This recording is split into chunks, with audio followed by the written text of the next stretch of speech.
speak for the first time since falling to now President-elect Donald Trump in last night's election. Well, this afternoon we did learn Harris called Trump to concede, emphasizing a peaceful transition of power. We're also learning President Biden will speak tomorrow. Meanwhile, we will bring you Harris's speech live when it happens. And thanks for joining us here for the news at 4. I'm Jane Monreal. And I'm Nick Sturdivant. Chief Meteorologist Brad Panovich and Brittany Van Voorhees joins us now. But we start with Brad, and Brad, it's been another busy day. Yeah, a real muggy day out there, honestly. Feels like we should be kind of in September, not November here. Very warm, humid afternoon. We do have some showers to the south. Heavy rain is developing down in parts of South Carolina and Georgia. You see this big area of rain. Some of this is trying to sneak north, so we're going to be watching this carefully to see if this sneaks into some of our South Carolina counties. But right now, most of this looks like it's going to stay to our south. Here's those warm temperatures. Again, the average high is 66 for this time of year. We're seeing a lot more mid and upper 70s, even some low 80s popping up from time to time. And we do have dew points in the 60s. So over the next 12 hours, expect rain chances to ramp up tonight as some of that rain starts to move up from the south. Notice the temperatures, though, well into the 60s, so way above average. Coming up, we're going to talk about some drier weather for the weekend and the latest on Raphael, which is steering away from the United States. But let's check in on that Wednesday traffic. And here is Brittany.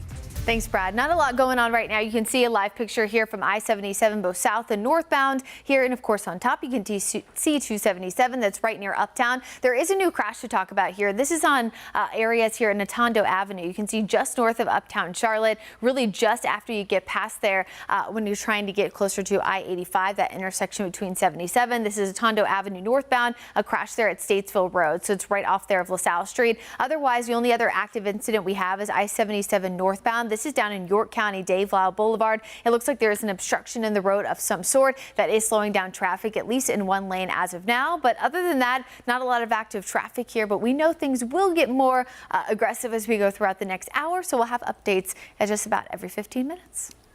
Sounds good. Thank you, Brittany. And again, we are awaiting former Vice President Kamala Harris's first speech following her defeat to now President-elect Donald Trump. Another key swing state called this afternoon, with Michigan going to the former president, bringing his electoral count to 292. The former vice president has 224.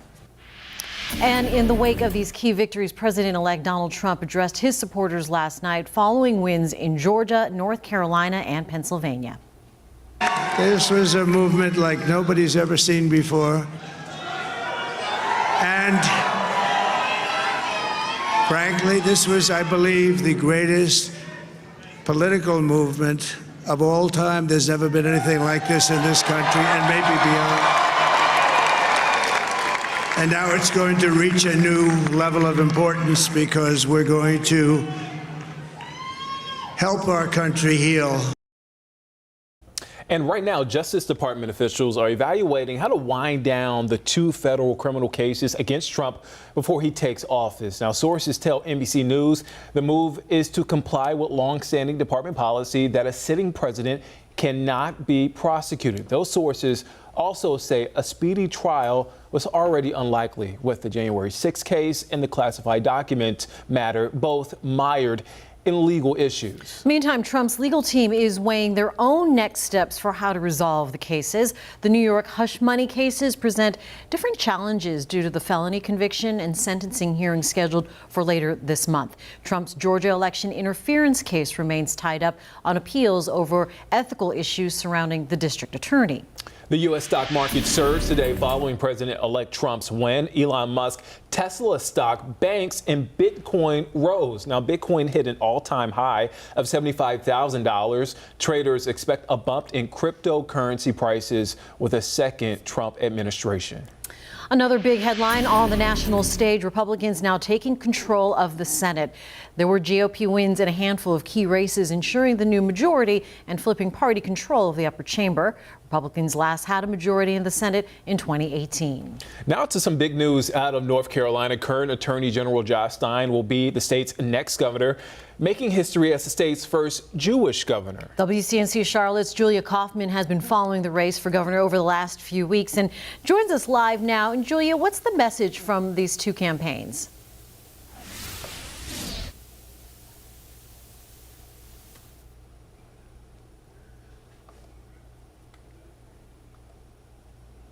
All right, we apparently lost Julia there with a technical glitch. We'll get back to her in a minute. Meanwhile, in the race for North Carolina Attorney General, Democrat Jeff Jackson is now projected as the winner. Jackson defeating Republican Dan Bishop. This race, the most expensive Attorney General's race in state history. Both candidates spent more than $30 million. Jackson says he is ready to get started and be a shield for those in harm's way. While North Carolina was one of the first battleground states to be called, there were some issues at the Mecklenburg County Elections Office that slowed down the official vote count. Officials discovering last night the state website was not updating. WCNC Charlotte's Austin Walker live now from the Elections Office in Midtown. You were there last night. You broke that story, Austin. What happened and how did they fix it? Yeah, so there was a lot of confusion on exactly what was going on, why the votes were not appearing on the state's website. And the confusion was, well, they were putting them in the system and it just wasn't uploading. But they really said in the moment, they're going to ditch the online version and for then go for the paper way of doing things. We've seen this in a lot of years, but they would print out these updates about every 20 or 30 minutes, giving us live updates of those polls, of those votes coming in when it comes to the election day results and also tabulating early voting and absentee ballots as well. Now, we did talk to Michael Dickerson with the Elections Board. He tells us the reason for this is because there's just a lot of votes in Mecklenburg County that needed to be tabulated. So obviously it took some time and it obviously was a little bit of a backlog, but finally they do say that it did work itself out, thankfully, and that should have been updated on the website by around midnight. Eventually, we did see things kind of progress as more people and more polling locations brought those results from there to the actual center right here. And it was really impressive, guys, when we were outside. You saw those cars from each polling site go to the back of the parking lot, check in, and finally go into a few lines.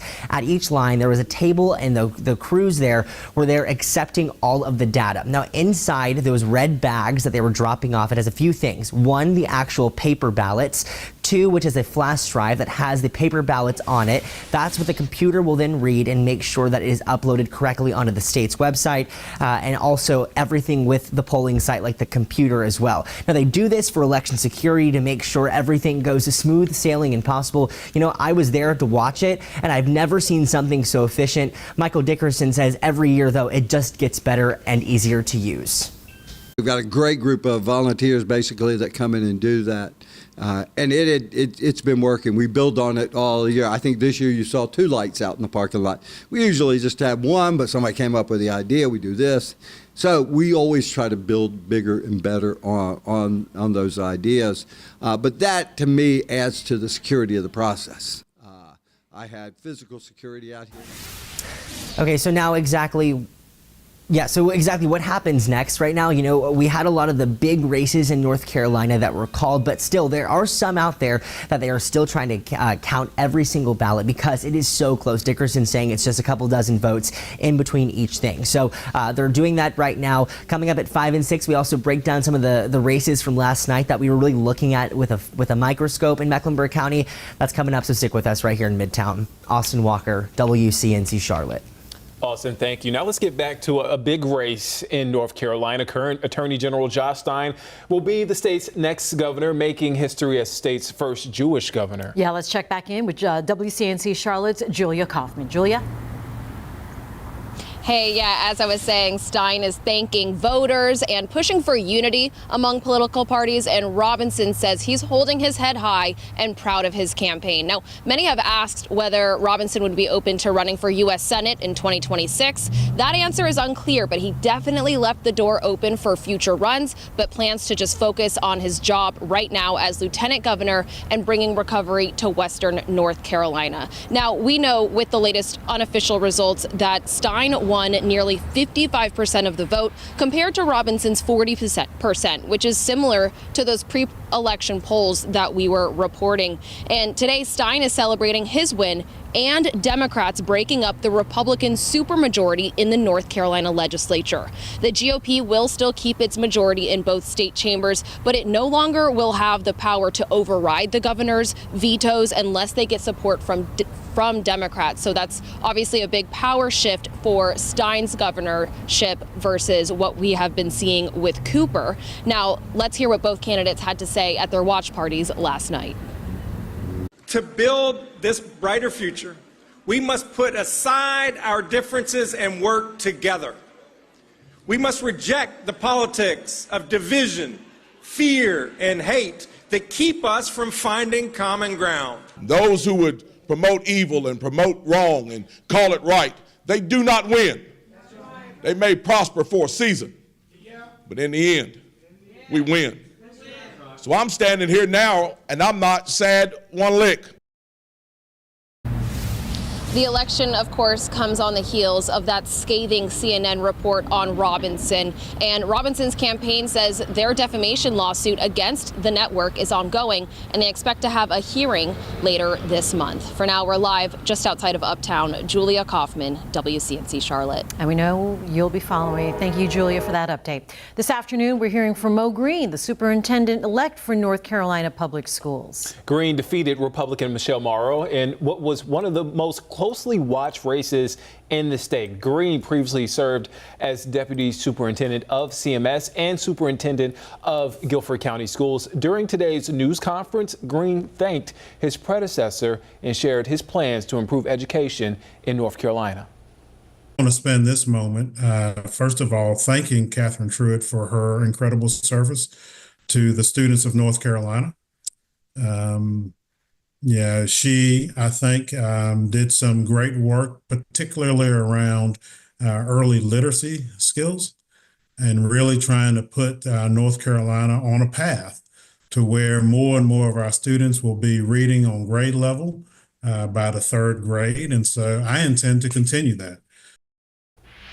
Meantime, North Carolina Insurance Commissioner Mike Causey winning re-election. His opponent, Democratic State Senator Natasha Marcus, has conceded. Marcus releasing a statement today congratulating Causey on his victory and says the commissioner's job will be demanding and critically important for our state and our future.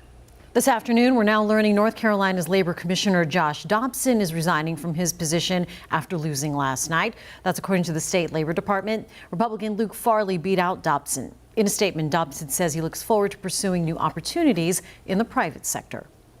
Coming up, Helene, heavily impacted voting sites in western North Carolina. The day after elections, we look into how officials work to make voting easier as recovery efforts continue.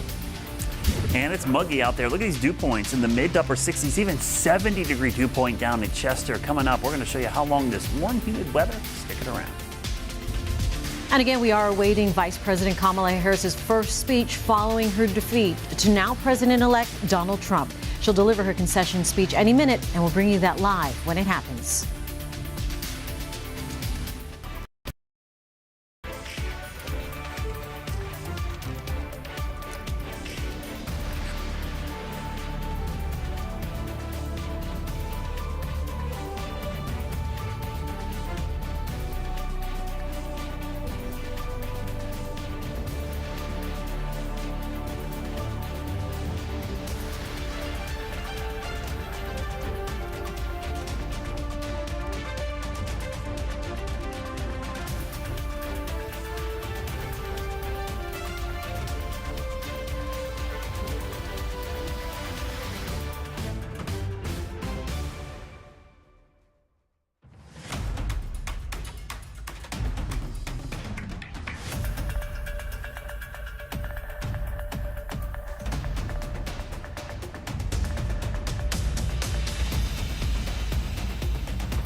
check the forecast.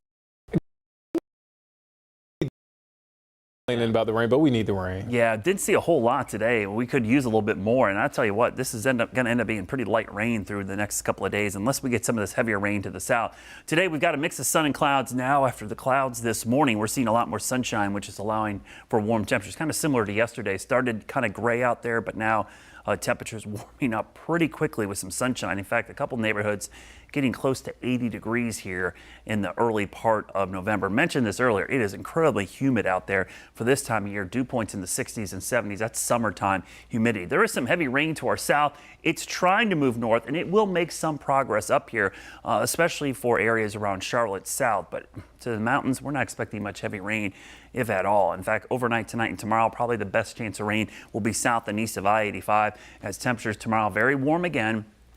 Climbing back up into the mid and the upper 70s with a 40% chance of rain. This will be the area of rain to watch tonight, but notice it mainly stays to our south, which is isolated showers. This front kind of washes out, and we start to dry out for your Friday and Saturday, and things are starting to look up really nicely for the upcoming weekend. In fact, the rain tonight, this is going to be the highest risk of rain over the next, I'd say, 3 or 4 days, mainly to our south, and then becomes more isolated to scattered Thursday afternoon. By Friday, we'll actually see quite a bit of sunshine out there as some drier air tries to filter in from the north. Could still have some fog or drizzle in the mornings, but all in all, pretty dry pattern. Now, the rain tonight is really going to be heavy, and right now through parts of Georgia, South Carolina, actually have a high risk for flash flooding down there.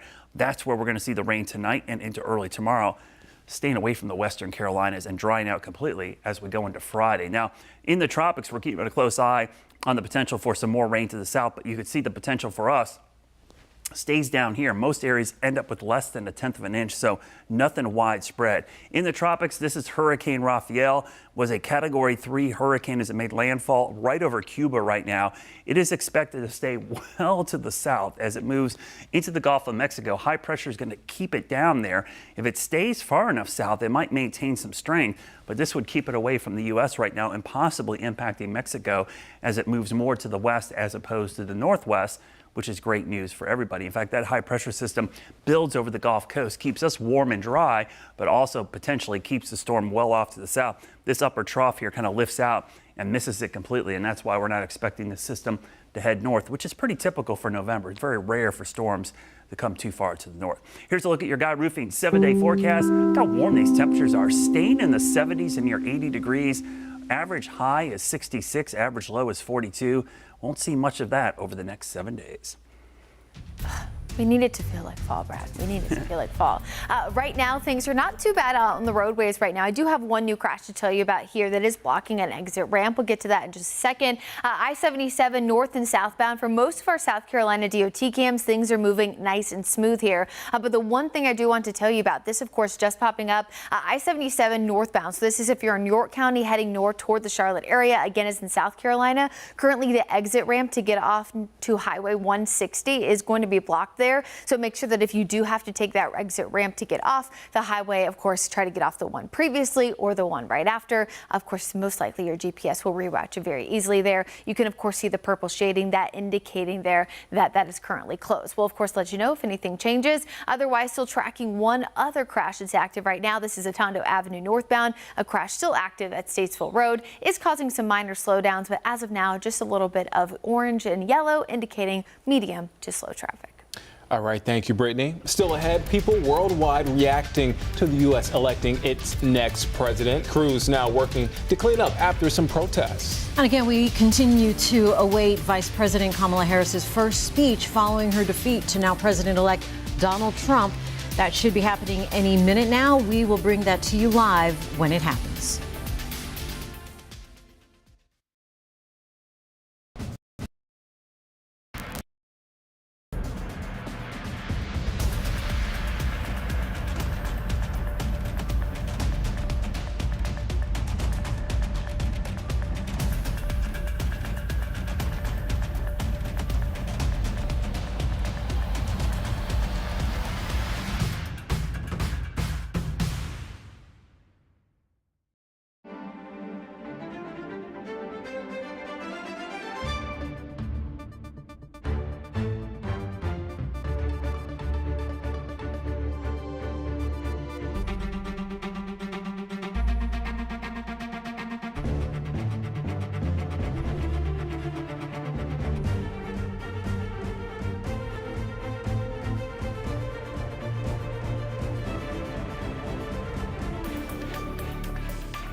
Please welcome the Vice President of the United States, Kamala Harris.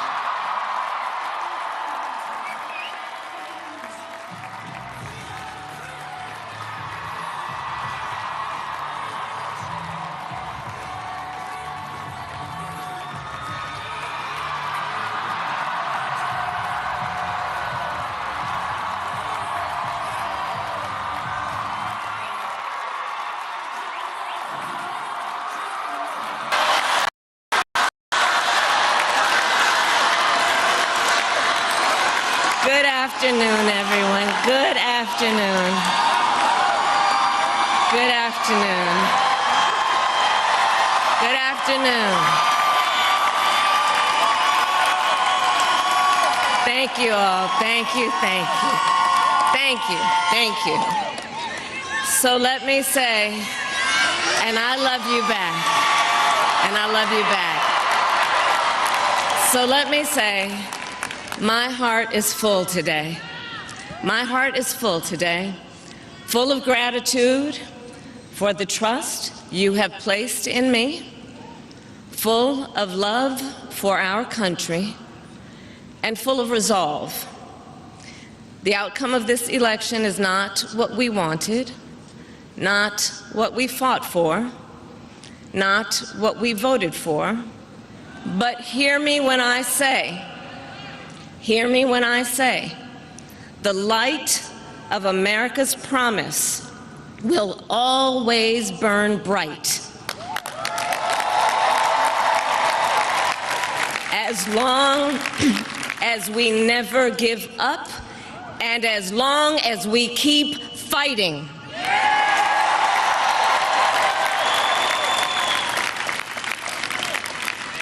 To my beloved Doug and our family, I love you so very much.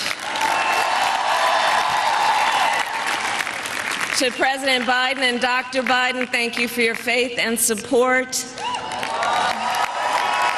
To Governor Walz and the Walz family, I know your service to our nation will continue. And to my extraordinary team, to the volunteers who gave so much of themselves, to the poll workers and the local election officials, I thank you all.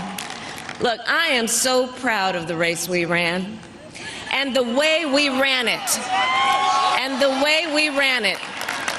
over the 107 days of this campaign. We have been intentional about building community and building coalitions, bringing people together from every walk of life and background, united by love of country with enthusiasm and joy in our fight for America's future.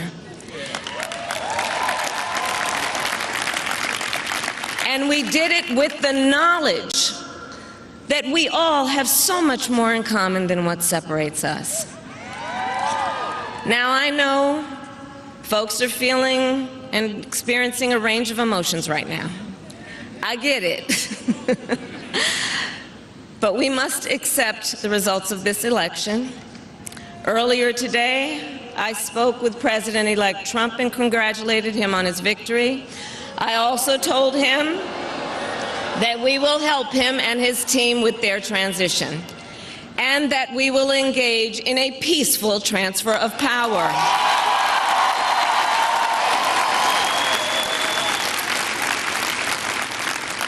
A fundamental accept the results of this election. Earlier today, I spoke with President-elect Trump and congratulated him on his victory. I also told him that we will help him and his team with their transition, and that we will engage in a peaceful transfer of power.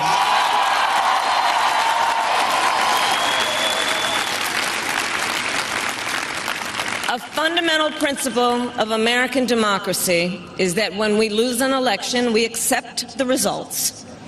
That principle, as much as any other, distinguishes democracy from monarchy or tyranny.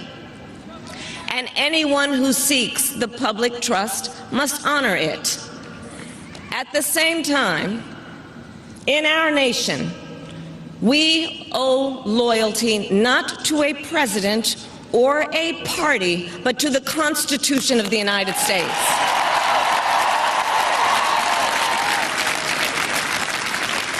And loyalty to our conscience and to our God. My allegiance to all three is why I am here to say, while I concede this election, I do not concede the fight that fueled this campaign.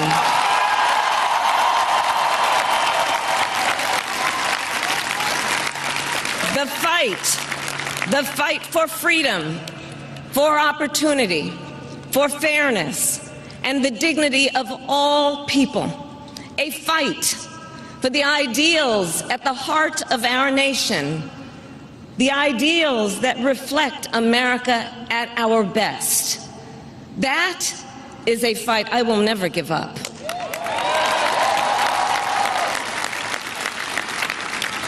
I will never give up the fight for a future where Americans can pursue their dreams, ambitions, and aspirations, where the women of America have the freedom to make decisions about their own body and not have their government telling them what to do.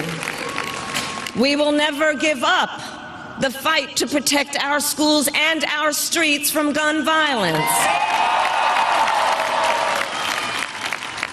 And America, we will never give up the fight for our democracy, for the rule of law, for equal justice, and for the sacred idea that every one of us, no matter who we are or where we start out, has certain fundamental rights and freedoms that must be respected and upheld.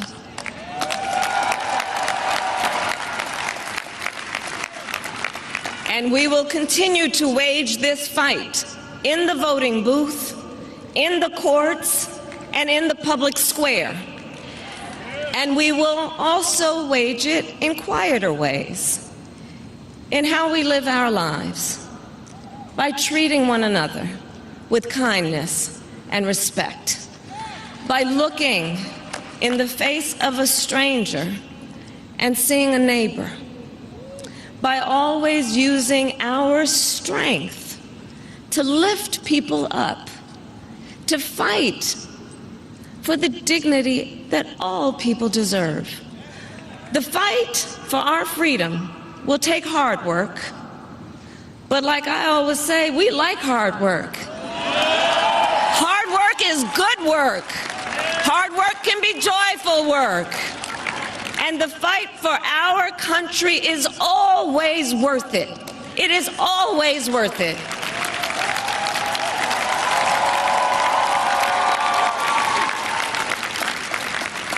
To the young people who are watching, it is...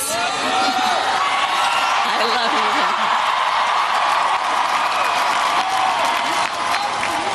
you. To the young people who are watching, it is okay to feel sad and disappointed, but please know it's going to be okay. On the campaign, I would often say, when we fight, we win. But here's the thing. Sometimes the fight takes a while. That doesn't mean we won't win. That doesn't mean we won't win. The important thing is don't ever give up. Don't ever give up. Don't ever stop trying to make the world a better place. You have power. You have power.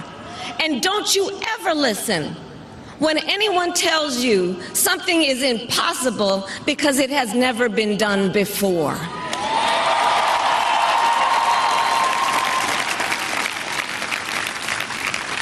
You have the capacity to do extraordinary good in the world.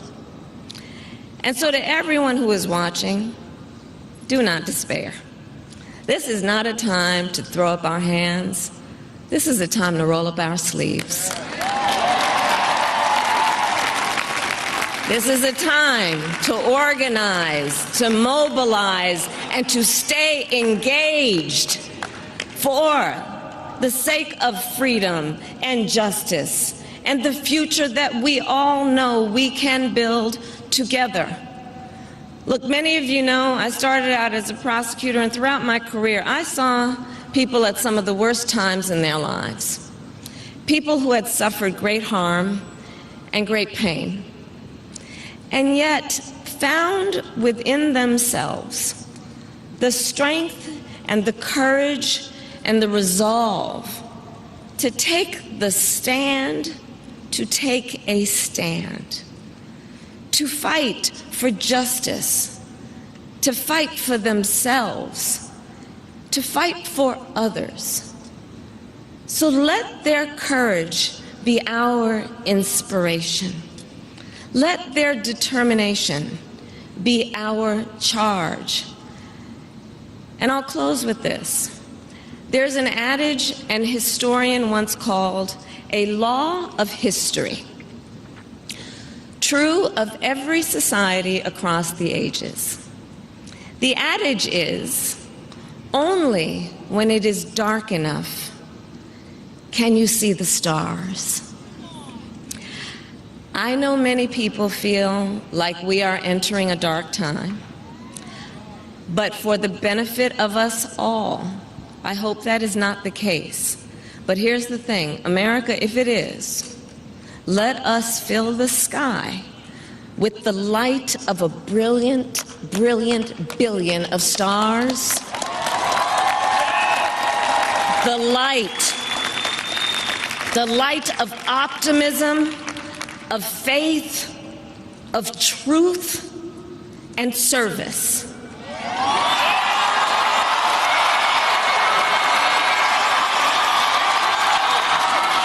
H.U.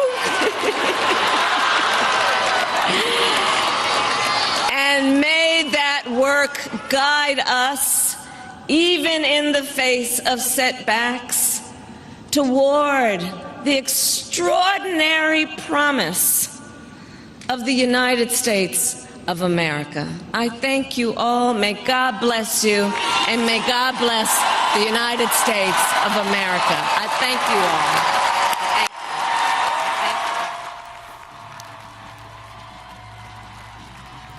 Vice President Kamala Harris delivering her concession speech at her alma mater in Washington, D.C., Howard University.